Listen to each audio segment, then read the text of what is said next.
There we go. That's the message, is it? That's your motto, what you must always stick to. I've got some questions about that one as well. How many birds have you got now then? There's 72 breeding pairs down the left hand side here. So these are basically 12 pairs in each, but the 12 pairs are a different line of pigeons. So in here we'll have a line that's through a certain Leo Herman cock, and every pigeon will be related. The next one's again all related to the same long distance pigeons in here, and then we move on to all sons of Northern Bound in this section. They're all out at Avery's throughout day. So Northern Bound is? Northern Bound he was champion pigeon 2 years running in Midland National. And he's Leo Herman's? No, he's basically a crossbred that came right for me. Right. And from that cross and getting that good pigeon, then I start a new line all bred through him. Right. Do you understand where I'm coming from? Yeah, yeah. I had a real good pigeon called Steady Eddie, and he were an Artog cock. And wherever you sent that pigeon, he always gave it his best shot. Well, through his children, crossed into pigeons that I bought from Eric Lindbergh, we got Northern Bound. And like I say, what I do is once I get that real good pigeon, then I start my new line all bred through him. Right. And I'm looking for something different to what other people fly. What distance are you racing? Well, he raced more middle distance racing, so he'd go up to say 435. Anything above that, then you're starting to move into longer distance, which I do think he would have done it, but I never actually sent him to that distance. You know? have long distance birds as well? I've got long distance. We have sections here for long distance through to extreme distance, which is going into second day racing. But like I say, mainly the Northern Bounds pigeons are mainly based for sprint middle distance, and then we have specialist pigeons for going further than that, based on birds I brought in from Holland. But what I'll do is I'll cross them into my own pigeons that's proven, which I had a good hen called Shazia, and she was the best pigeon in the northeast region over 5 years. I timed her in at 601 mile 4 times. Right. And she's always there or thereabouts on result. And she was, where'd you get her from? I got her from a friend of mine called Paul Stobbs, but she was through a lad called Alan White. Right. Alan White packed in, but he used to concentrate on Borgias, which is their big long distance racing up north. Right. And real good pigeons, but Shazia were a fantastic thing. And when was she? What year? She was 2011. Right. But I could send Shazia and she'd drop, and you wouldn't have thought she'd been to a race. Oh, Shazia, as in she is here? That was her name. Shazia. Like she was from like Middle East or something. No. Right. No. It was a name we go, because my mate who comes and watches pigeons, he'd say, Shazia. Yeah, that's a good. And that's how she got her name, Yeah, Shazia. yeah, But that hen used to, the biggest, to this day, the biggest regret I've got is I didn't send her to Tarbes with NFC. And you wanted to? I think she'd have eaten Tarbes. I think she'd have been perfect for it. So, well, these in here are long distance hens. So these are all the hens that's been sorted for long distance. And how old are these? These range from young hens this time, going through to some of these hens in here 2017 pigeons. These are all based for 500 mile onwards. Right, so these are your extremes. These are like long distance through to extreme long distance. Yeah. And like I said, these are based on. There's some of Jan Oyman's pigeons in here. There's some of Battenberg's pigeons in here. When I breed my stock pigeons, I'd rather have a double grandchild of a champion than a direct child. When you're buying them off these people like Battenberg, they've got the hens to pair to these champion pigeons.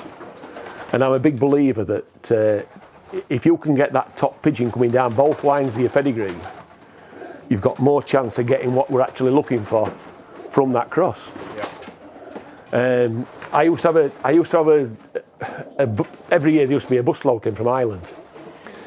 And we used to talk about how I bred pigeons and what have you. And I used to say, listen, they've got to pass the Ribena test. And they would say, what do you mean by the Ribena test? I said, well, look. And I used to draw my pedigree out. And I said, right, what have you bought there? You've just been to Belgium, you've called here and you've told me you've bought a grandchild out of this certain pigeon. So wife went and she brought me a glass for every part of that pedigree. So I'd got a glass spot pigeon, what they bought, 2 glasses for parents and so on down to grandparents. I said, bring me all different flavoured drinks that you can think of, what we've got in fridge or in cupboard. And I put all these different flavours into these glasses, then mixed them, and then the final mix, what pigeon is bought, and we used to call it Ribena, because Ribena were the champion, what he were hopefully, breeding to, or buying from. And when it come to tasting it, I said, can you taste Ribena? He says, no. I says, no, because you've got all these different ingredients into it. I says, so what you need is you need Ribena in this part of pedigree, that part of pedigree, and then that's going to come through into bloodline. You've more chance of getting what you're looking for. How much is it in the genetics and how much is it the fancier to get the bird's maximum performance? I think it's a mixture. It's a mixture of both. I think it's got to be a 50-50. You know, a good pigeon needs obviously a good coach, and I'll be honest with you, Daniel. There's more good pigeons than good pigeon men, and there's a lot of potential good pigeons being completely ruined because fancy has ruined them. Like you'll hear people talk about percentages of breeding winners. The percentage of breeding, if my percentage of breeding good pigeons were as low as what people say, you only get 2 out of 100 off, then I'm afraid I'm doing my job wrong.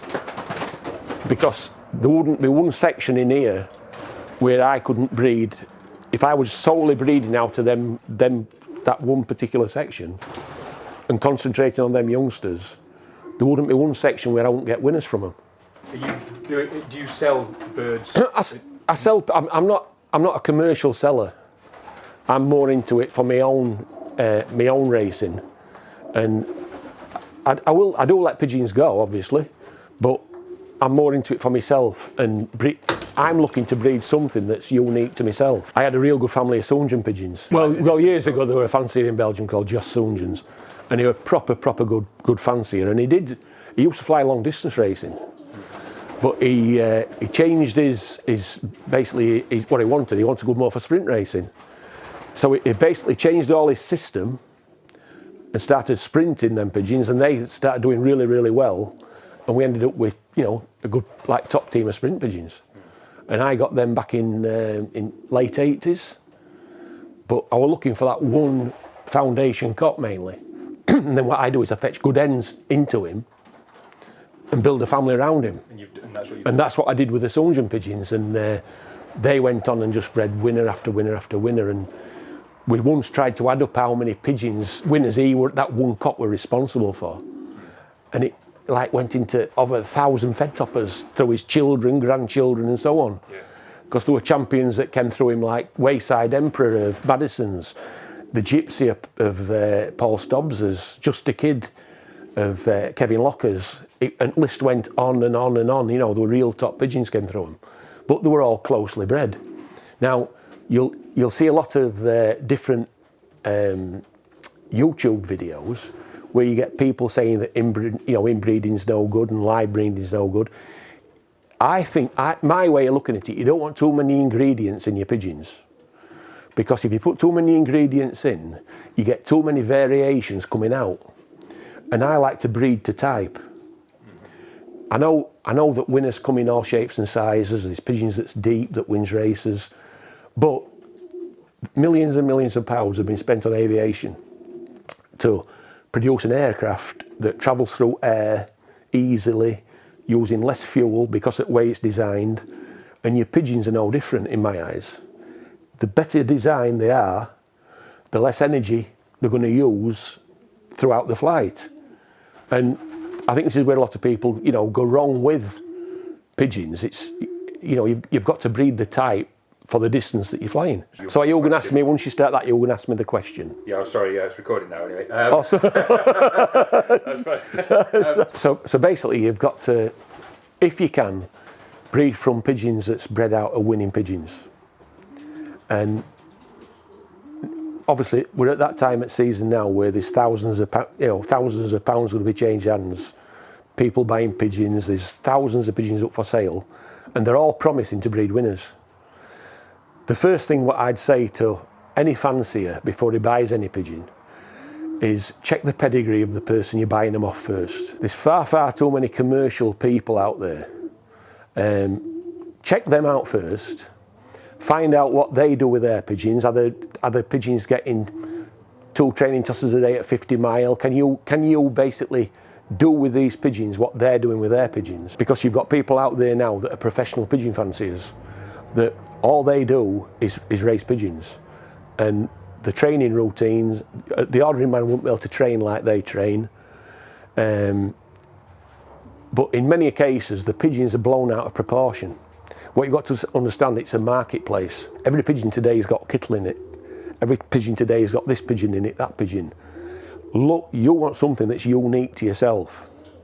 So basically you want to get good quality pigeons from well-known not a well-known fancier, just an honest fancier that races really, really well on a simple method. You don't have to be, as long as he's successful and consistent, then you can fetch them pigeons on. You can actually improve them pigeons. The guy who's training 50 miles, twice a day, you would tow to basically improve on them pigeons. So I would say just get quality pigeons, and then you get your system. And what I would say to you is base your system around your lifestyle. Don't put a system together and then base your life with your family around it, because it don't work. You need to be happy. It's hard to do, isn't it? No, honestly, you need to be happy in your loft. And if you're happy in that loft, choose what system you get.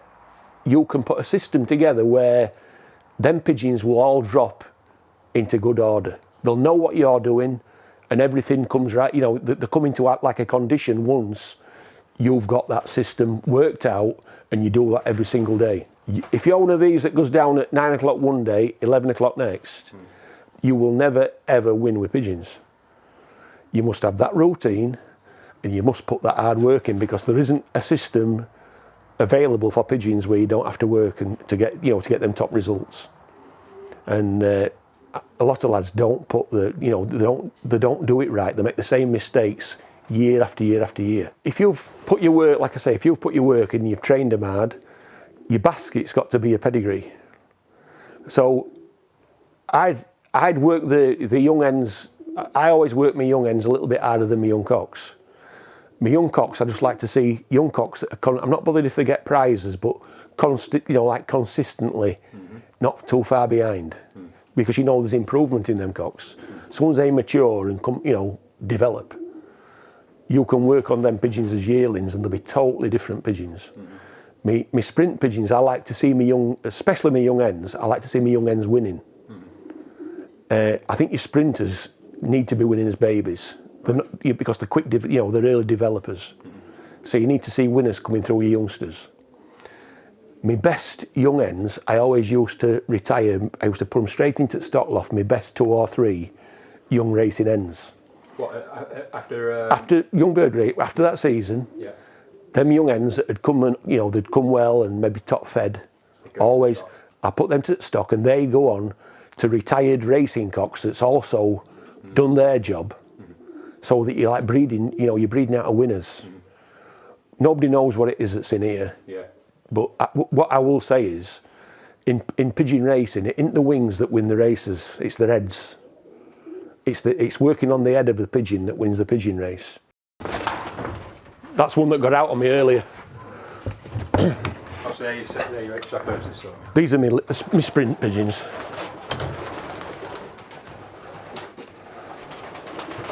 How old are these ones? These range from 2-year-olds through to, some of them are knocking on now, they're getting on in years. But every pigeon in here has bred a winner somewhere.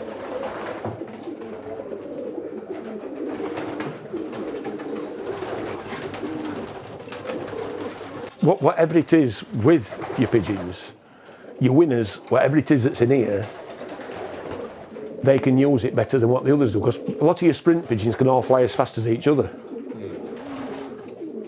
What sorts them out is the ones that can think. When it comes to being liberated, them lids go down, they trap out and they say, I'm going that way. Whereas a lot of them don't, they'll go around with batch. You always get that small kit. If ever you watch a liberation at any liberation site, you'll always get them pigeons that go straight for it. So what I would say to people, don't go too many generations away. Don't go, try and get winners in your pedigrees, immediate pedigree. The more you go away from pigeons that's raced, whatever it is that's in here, that you get less of it. And what's an example of what's in here? Well, it's an homing device that nobody really knows about. Nobody could say it's definitely that makes a pigeon home.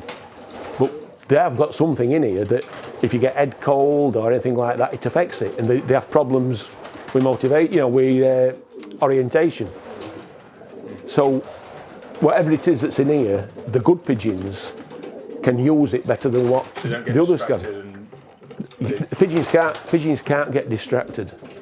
A pigeon, this is what separates your sprinters from your long distance. I don't think it's the flying. I think these pigeons could fly all day, but I don't think they could concentrate all day. And that's where they're all right for sprinting. It's like them kids in class. You remember when you used to be at school? They'd be all right for the first 10 minutes, then they start losing concentration, they start throwing paper at kids in front, and they can't concentrate for long enough. And it's the same with your pigeons. What you've got to understand with racing pigeons, they get a lot of questions asked. So if you were to have an 100-metre track and you got Usain Bolt and you've got one contestants from Mastermind at side of him, if you had a straight sprint, then great. Yeah, Usain Bolt would win. But if there were a question every 10 yard, who'd win then? It wouldn't be Usain Bolt. And this is how your pigeons are. When your pigeons are homing, they're getting a lot of questions asked. One, especially long distance, thirst, hunger. Did I see a bird of prey there? Pigeons that say, they've got to say, I'm concentrating, I'm logging into where I want to be, and I'm flying in a straight line for home. And they're the winners. Once that concentration breaks off, we'll say from a 500-mile race, that 500-mile race can all of a sudden be turned into 550 because he's gone off course. Then he's got to go back onto course. And it gets where there's no way is that pigeon going to get home on that night because he's gone too far off his course. What, looking for water or food or just getting with just basically lack of concentration and there's so many different things out there where they can lose that concentration. And this is where you, the coach, comes in when you're actually preparing that pigeon foot race, because you're not just preparing him to make sure that he's got the muscle density to carry the fat, to get him so that he's got the fuel to fly that distance. You're also preparing his head to do that concentration, to concentrate on that, which the way I do it is my birds go and they get singled up, and they have to think for, do a little bit of thinking here and there. But that starts as babies. As babies, they're singled up, and they get where they can go on their own, not looking for the mate to say which way is it. It's no different to us. What you learn as a kid is far easier than trying to learn it when you get older. Whatever you learn when you're a kid, it sticks with you. It's all down to when training, preparing them coming out at baskets. You need them that little bit hungry when they're babies, so that when they come out of that basket, they want to get into the shed. And then that's how they start off, basket, home, fed. Basket, home, fed. And that's how it all starts. And then as they get older, the motivation from food changes to partners, and it's an ongoing thing. You've got to work on the head, on the pigeons' heads. Honestly, it's the head that wins the race, not the wings. Obviously, you get them ready and fit, but you've got to have, like I say, you've got to have them proper mentally ready for, especially for long distance races. Yeah. But your sprinters, no different in another respect. They've got to say, right, when them lids drop, when all batch goes round, they've got to say, no, I'm going that way. And you can see the lads that have got the birds right, because they'll get them in. Today, it's not hard to get pigeons in bulk, because there aren't big liberations anymore. We haven't got the thousands and thousands of pigeons going up. So somebody who's got a team of pigeons really ready in today's racing can get big drops of pigeons all in one go. It's totally changed. You see that a lot. You see it a lot now, where lads get them in bulk. But that's because their pigeons are coming out, and because they don't know anything different, they've been taught from day one, they don't look left or right when they come out at basket, they go for home. What I'll do is I'll go put this window on outside, and then I can catch him. Now then.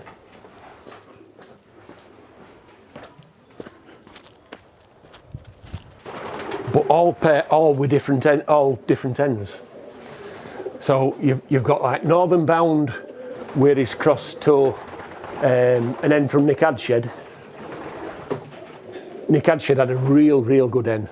A name slips my mind at the moment. But I got what Nick described as the best daughter out of her, which that's that line. So he's bred more to go to the long distance side. But then you've got other cocks in here that spread out to northern bound, back to sprint ends, back to middle distance ends.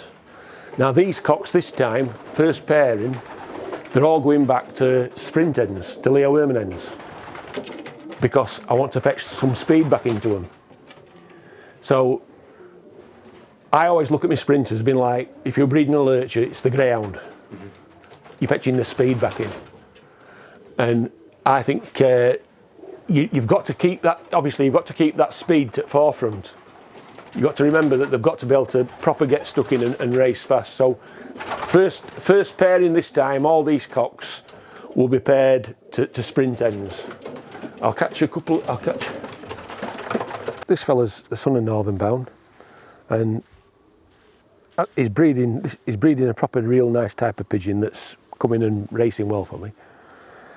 But when I was talking before about type, the thing with Northern Bound had come from 100 mile in front of all my sprint pigeons. He'd come to win race, but 9 times out of 10 he'd never go through the door. He'd just fly around like clapping. And that's because of his build. And basically, this cock's exactly the same as him. They're built like sprinters. And when I say breed to type, this is the type of thing I'm looking for, where there's no movement in the pigeon, look. It's chiselled out at the same piece of wood. There's no hinges fitted on him anywhere. He's just a solid, beautiful type that is built for racing. So this is what I'm wanting in my race pigeons.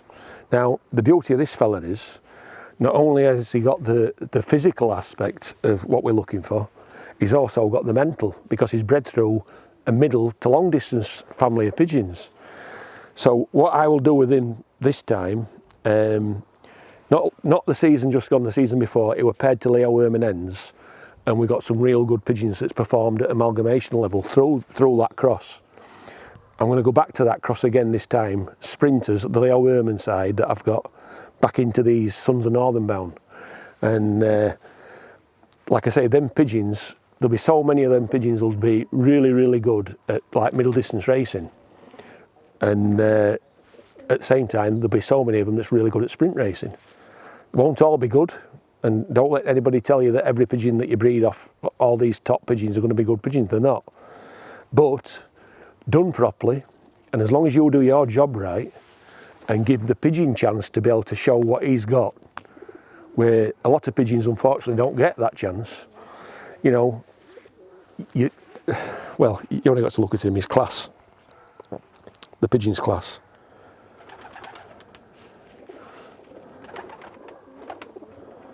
And so easy to see to, and like I've said to you before, you know, you want that pigeon with that good headpiece. When you pair him up, there's no messing about with him. He pairs up straight away. He don't fly out of his box, stays in his box. I don't like pigeons that fly out of the boxes when you walk into the shed. That's basically what I'm looking for. So when you go through my sections, like people that come to my loft and handle all my pigeons, they'll say, they all handle the same. That's because that's what I'm looking for. I'm just looking for that perfect type, that perfect shape. Because, like I've said, millions, billions of pounds have gone into aviation for shape, and people, there's always like somebody going to come alongside, but I had a cock that would deep and he'd won 5 firsts. Well, my answer to that is, if he'd been shallow, he might have had 10 firsts, because it's shaped better for it to travel through air better. So yeah, type, it's a big thing. What's the shaking? It feels. It's like just condition. It's just how they are. It's just it's quite heavy. That's because it's winter now, I'm guessing. Yeah, but I like to keep my birds like that. Yeah, this is what it should be like over winter. Then he's not heavy as in like a piece of lead. No. But it's that time of year. You think on he's out at Avery. He's out at Avery all day long. Yeah. And where he is in Avery, he cannot get away from west wind, which comes across field straight at him. Okay. Yeah. They've got to be in good order. Yeah. He's lovely. He's really nicely handled. Aren't you? I'd have him as a pet. It's just so calm, but like I say, if you can understand what I'm on about when I'm on about type, there's no movement in the pigeon. You think that when I said chiselled out at same piece of wood. Yeah. Yeah. So you're wanting to start a YouTube channel for go and tell me what it is that your plan. Basically, I get so many questions on my messenger from different fanciers from all over the country, asking me different problems, what they've got with the birds and vaccinations, you name it. And for me to answer them, I'm still one finger when I'm trying to send a message back on my phone. I'm not really, I'm not very quick on that. So different lads said, when are you going to do another, why don't you do another video where we start where we are now, explaining to lads who's maybe need that little bit of an hand with pigeon racing. There'll be things in there, I'll guarantee you, that even your top pigeon fanciers won't have seen when I get to it. But mainly aimed at new starters and people that are struggling to get off bottom at sheet. Yeah, me. Yeah, no, but I can show you the easy ways. Pigeon racing's not hard, but pigeon fanciers make it hard. Yeah. So I'll go from where we are now, this time at season, go through a selection of stock pigeons, pairing up, mixtures, as we go along, different how we change the feed, vaccinations, treatments, when to treat, when not to treat, and once we get into racing products and what you give your pigeons, because with a lot of products what we give as pigeons, there's been more races lost through fanciers giving products than there has that's been won.